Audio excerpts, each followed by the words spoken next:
जादुई आईना और बहादुर राजकुमारी। बहुत समय पहले एक सुंदर राज्य था जिसका नाम था चंद्रनगर। उस राज्य में एक बड़ा सा महल था और उस महल में रहती थी एक प्यारी और समझदार राजकुमारी अनाया। राजकुमारी अनाया बहुत दयालु थी। वह हमेशा गरीबों की मदद करती और जानवरों का भी ख्याल रखती थी, इसलिए पूरे राज्य के लोग उसे बहुत प्यार करते थे। लेकिन उसी राज्य के पास एक अंधेरा जंगल था जहाँ एक दुष्ट जादूगर मालव रहता था। मालव बहुत लालची था, वह पूरे राज्य पर राज करना चाहता था।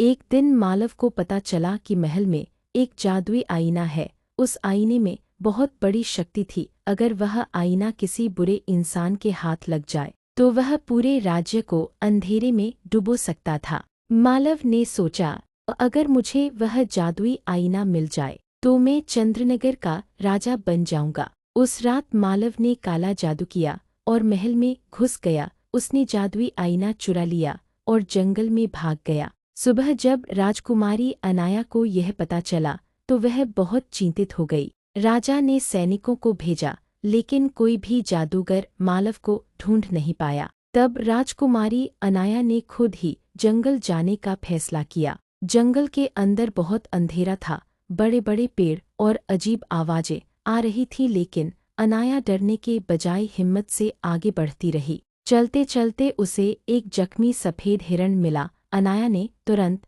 उसकी मदद की और उसके घाव पर पट्टी बांधी। तभी वह हिरण चमकने लगा और अचानक एक जादुई आत्मा में बदल गया। आत्मा ने कहा, राजकुमारी, तुम बहुत दयालु हो, मैं इस जंगल की रक्षक आत्मा हूँ, मैं तुम्हारी मदद करूँगा। उसने अनाया को एक जादुई तलवार दी और कहा, यह तलवार केवल अच्छे दिल वाले इंसान के लिए काम करती है। अनाया ने आत्मा को धन्यवाद दिया और आगे बढ़ गई। कुछ देर बाद वह जादूगर मालव के किले तक पहुँच गई। मालव जादुई आईने के सामने खड़ा था और काला जादू कर रहा था। अनाया ने हिम्मत करके कहा, मालव, यह आईना तुम्हारा नहीं है, इसे वापस दे दो। मालव जोर से हंसा और बोला, अब यह आईना मेरा है, अब मैं पूरे राज्य पर राज करूँगा। इतना कहकर उसने काला जादू चलाया, लेकिन अनाया ने जादुई तलवार उठाई। तलवार से तेज चमकदार रोशनी निकली।